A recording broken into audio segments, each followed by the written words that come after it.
Hi guys! Today we're going to read chapter 4 of The Collectors. So chapter 4 is called Something Dark. Late that night, something pushed Van over the edge of asleep and into awake. After he opened his eyes, Van couldn't remember what had done the pushing. He lay in his bed, trying to think backward. Had it been a dream, or had something been tickling his arm, or a flash of light in his window? He couldn't be sure. But as he lay there, and the minutes ticked by, he became less and more sure of something else. He was thirsty. Van threw his legs out of bed and padded to the door. The hall was dim. Van and his mother had stayed in so many different places. Every time Van woke up, he had to stop and look around to remind himself where he was. Now he glanced carefully to the left and the right. His mother's bedroom door, to the left, was closed. The kitchen waited to his right. His striped pajamas whisked softly around his legs as he hurried out the door and down the hall. The lights of the nighttime city dusted the kitchen with silver. Van yanked open the heavy refrigerator door, pushing aside stacks of cardboard takeout containers until he uncovered the jug of orange juice. He had to climb up onto the counter to reach a drinking glass. Then, with his full glass of juice, he tiptoed out of the kitchen and across the living room, past the piano, to the big dormer window. Van knelt on the padded bench and leaned his forehead against the cool window pane. If he leaned steeply enough, he could imagine he was flying, just like Super Van. He was soaring over the sleepy streets, taller than the trees, taller than the buildings, taller than the tallest kids at school. Van wriggled his toes and sipped his orange juice. It had rained lightly during the night. The streets were black and glittery. A gust of wind blew, and a few wet petals shivered down from the tree across the street, glinting in the lamplight.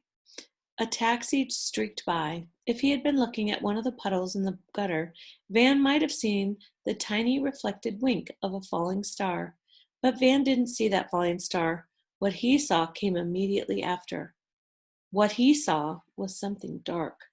It seeped out of the shadows. It scuttled out of sewer grates. It crept around corners. It ducked behind tree trunks. It moved so smoothly. At first, Van thought it might be one large, singular thing, like a flood of black water. But then the flood began to break apart, and Van saw that it wasn't a flood of water after all, but a flood of thousands of small, dark animals, rats and raccoons and mice and birds and bats and creatures he couldn't identify. Some of them scurried up the stoops to the apartment buildings. Others clambered up fire escapes and drain pipes.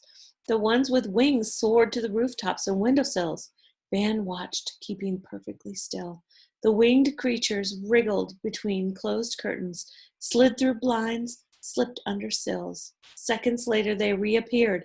Meanwhile, the scurrying shapes that had squeezed up the drain pipes and through cracks in doorways squeezed out again.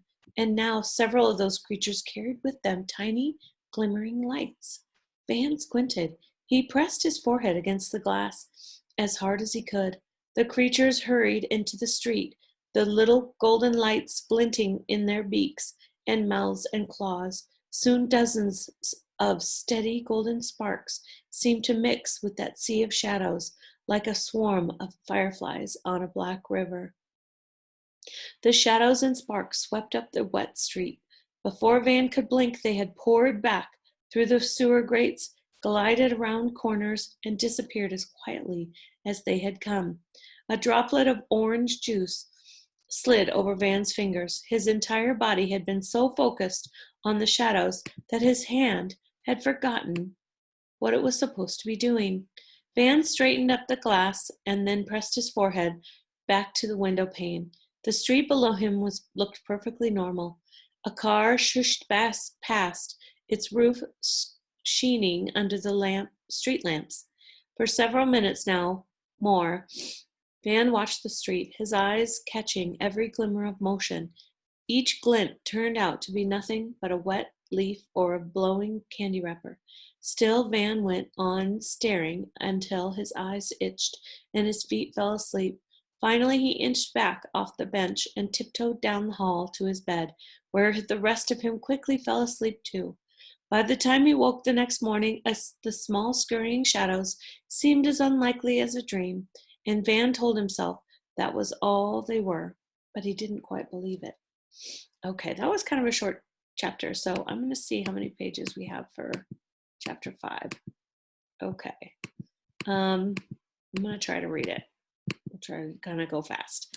Petty theft. Ingrid Markson turned to Van, who sat beside her on the back of the cab. "I'll be back for you in 3 hours," she said in a voice that made the whole taxi ring. "You've got the gift?" Van held up the package containing a Lego spaceship. "Good," said his mother. "Be sure to thank everyone, especially Peter, and have fun."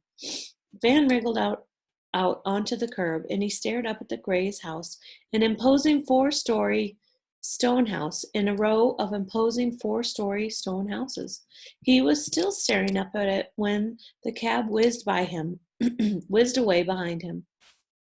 There was no escape now. Van hadn't been to many other kids' birthday parties. In general, he and his mother didn't stay in one place long enough for him to get to know any kids who were having one. His own birthday parties were usually made up of a bunch of singers and musicians from his mother's current show, or sometimes they were just Van and his mother. Two of them would visit a zoo or an amusement park and then go out for a big dish of gelato, and those turned out to be the best birthdays of all. But now he was on his own. Van climbed the broad stairs, stepping twice on each one. The Gray's front door looked so solid and shiny and unfriendly. Knocking on it would have been like punching an armored giant.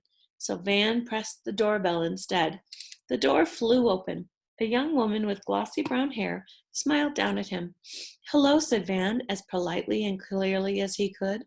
I'm Van Markson. I'm here for the birthday party. You must be Mrs. Gray." The woman giggled. "Oh, no, I'm the nanny, but you're at the right place. Come inside." Van stepped through the unfriendly door and flinched as it boomed shut behind him. The nanny spoke at the same time because she was behind him. She spoke at the same time because she was behind him, and because the noise at the door soaked through her words. Van couldn't quite decipher them. At first he thought she said, "The poison's on the eater's spoon," but that didn't seem likely. The nanny pointed to the staircase. "Go on up and join them." Oh, thought Van, the boys are up in Peter's room. A little better than poison, maybe. The nanny had already bustled away. With one last deep breath, Van ventured the staircase. The stairs curved around the high-ceilinged foyer. The wall that curved around with them was lined with opera photographs. Van glanced at the singers' wide-open mouths as he trudged past, imagining that they were trying to swallow him like greedy fish lunging up from a pool. He reached the upper hall. The first door on his left led into a bathroom. The second, Van pictured himself hiding in that bathroom for the rest of the day. Then he pictured one of Peter's friends running in to use the toilet and finding Van crouched inside the bathtub. Probably not a good idea. The next door was shut. Van tugged it open cautiously and found himself staring up at shelves full of towels. The door behind the towel closet stood open. Flashes of colored light and rumbles of noise poured through it into the hallway. Van let the flashes drag him the rest of the way into what was obviously Peter's room. There were 8 other boys inside. Their heads swiveled around as Van tiptoed in. They all stared at him for a second, their faces as identically blank as eggs in a carton, before swiveling back to the game on the TV screen. "Hello," said Van, because nobody else said anything. Nobody had said anything to that either. "Happy birthday, Peter," said Van. A boy with light brown hair and a controller in his hand said thanks. His eyes didn't leave the screen. "On a hiccup at Camelback." Van altered the sounds in his head, rearranging them like figurines on a stage. "Connor, pick up that camel bag," or "Colin, pick up that ammo pack." It didn't matter. Either way, Peter wasn't talking to him. Van inched further into the room. Peter and 3 other boys were holding controllers. 4 more boys were sprawled out on the carpet beside them. Avoiding the logjam of legs, Van backed into the corner and sat down on the edge of Peter's bed. He looked around. The walls were painted pale gray and hung with framed movie posters. The large TV took up most of the opposite wall. Video games and consoles and wires spilled out of the cabinet beneath it. On the built-in shelves above the bed, just to Van's right, an army of action figures and models and finished Lego spaceships stood in silent rows. One of the spaceships Van noticed was the very same ship that was currently waiting downstairs, wrapped in sparkly blue paper with a tag that read, "To Peter, from Van." Van swallowed. The screen gave off a bright red flash, snagging his attention. The 4 boys who had been playing handed over their controllers to the 4 boys that had been watching. Nobody mentioned giving Van a turn. He waited for a few minutes, watching the futuristic soldiers charge across the nighttime desert, trying to decipher the muddle of sounds that came from the game and from the boys playing it. When there was a lull in the shooting, Van politely asked, "What's the name of this game?" The other boys kept their backs to him, but one of them nudged Peter in the arm. Peter whipped around, scowling. "I was talking," he snapped. "Oh," said Van. "I couldn't tell. Sorry." Peter turned back to the screen without answering the question. Van edged backward towards Peter's gray bedspread, pulling himself toward the distracting shelter of the shelves. He examined a tiny row of metal soldiers. Their uniforms had tiny wrinkles, and they carried teeny guns, and their faces wore teeny-weeny expressions of stoicism. Van's eyes wandered down to the next shelf. This was the one filled with miniature animal figurines. There was a bear and a stag and an otter and a raccoon, and beside them, its tail corked like a sideways question mark, was one pale gray squirrel. "Sniper behind the watchtower," one of the boys shouted. "Use your flamethrower." "No, use the grenade launcher," someone else shouted. Van's fingers perched to the edge of the shelf. They sat there casually, pretending not to be interested. There was a boom from the video game, followed by a cheer from the 8 boys. Van's fingers closed around the squirrel. In one quick, smooth motion, they wedged the squirrel into his pocket and darted out again to sit innocently in Van's lap. Van's heart thundered. He couldn't believe he had just done that, or that his fingers had. The things in his collection had been lost, or forgotten, or thrown away by someone else. Van had rescued them. He had never stolen a single one. But he needed the squirrel, Van reasoned, and there were so many things in Peter's room, not just on the shelves, but in every corner, on every surface, and he would never notice one missing figurine. That squirrel had probably sat on his shelf, neglected and ignored for years. In a way, Van was rescuing it. Van swallowed again. The thunder in his chest began to fade. "Guys," the nanny's voice had muddled in by distance and electronic bombs. "Come down for agonized screams." Before Van had figured out that she probably said, "Come down for cake and ice cream," the other boys had jumped up and stampeded towards the door. "I call a corner piece," someone shouted. "It's my party," said Peter. "I get to decide who gets the corner pieces." "So can I have one?" "Maybe." Peter's voice dwindled into the hall. When the last of the boys shoved his way through the door, Van stood up. He touched his pocket, making sure the bump of squirrel was still there. Then he followed the crowd down the staircase. The table was set in the dining room. Van hung back as the other boys grabbed their seats.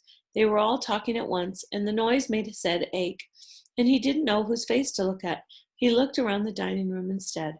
This room was too neat and stylish to have many interesting things in it, but then he noticed that the light switches were funny old push-buttoned kind, and the beveled crystal knobs on the doors were all shaped like giant engagement rings, and tall, narrow windows gazed out over the walled backyard.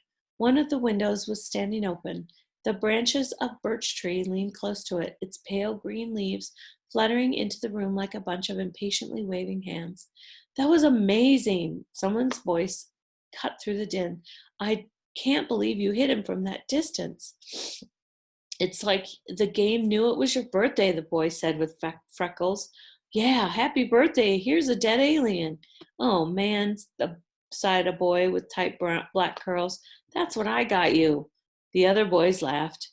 Van remembered the duplicate Lego spaceship waiting in the pile of presents. His stomach began to tighten. He stared at the open window, and the birch tree's delicate branches swayed. Here we are, sang the nanny, bustling into the room with a big sheet cake. She set it in the center of the table, and the boys craned forward, kneeling on their chairs for a better look. From a few steps away, Van looked too. The cake was frosted with swirling blue-purple galaxy. Spaceships loomed between the planets, shooting flares of white laser icing. 12 candles stuck up from the frosting stars. I call a spaceship, shouted the freckled boy. I said I get to choose who gets what, said Peter. All right. Everybody leaned back. The nanny picked up a box of matches.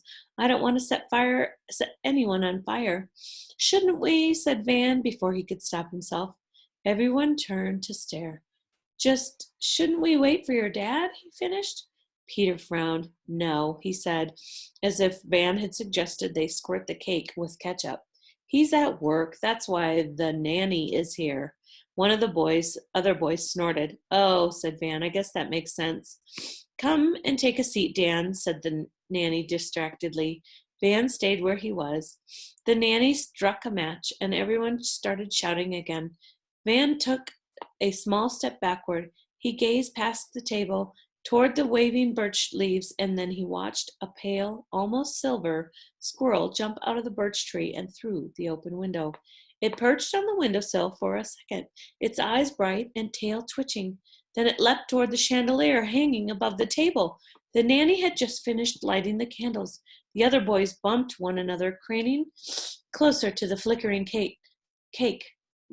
None of them paid any attention to the squirrel dangling from the chandelier just above their heads. Everybody ready? The nanny prompted. Happy birthday to you. And the other boys joined in. Van's lips moved along with the words, but his eyes stayed on the silvery squirrel. Happy birthday, dear Peter. The squirrel's bright black eyes landed on Van. The squirrel froze. So did Van. The squirrel's eyes flicked toward the backyard. So did Van's. His gaze landed on a familiar face, the face of a girl with a brown ponytail and a much too large coat. She was standing just behind the trunk of the birch tree, her eyes fixed on the squirrel. But now her eyes darted from the squirrel to Van. They widened. Happy birthday to you. Make a wish, crowed the nanny. And there was a cheer as Peter blew out the candles. The squirrel twitched back to life. It coiled the bottom of the chandelier, holding on tight with its black feet. Its tiny front paws reached out. Van watched as they snatched at the rising candle smoke. But as Van watched, he realized that the squirrel had caught wasn't just smoke at all. It was something that looked like a wisp of curling, sparkling, silvery silk. With the wisp clamped in his teeth, the squirrel sailed back towards the open window. Van had already surprised himself twice today. He had gone to a party with a bunch of boys he didn't know, for a boy he didn't even like. He had stolen a china squirrel from the birthday boy's bedroom. Now he was about to surprise himself again. He could feel it. Before the nanny could cut the first slice of cake, or Peter could decide who got to eat it, Van bolted to the open window. He shoved the frame outward. If anyone behind him called out, Van didn't hear him. He wasn't really listening anyway. Keeping his eyes on the face behind the birch tree, he swung one leg over the sill, braced his arms against the wall, and dove out into the backyard below. Ooh, so that's chapter 5, and we will do chapter 6 at our next one. Thanks, guys.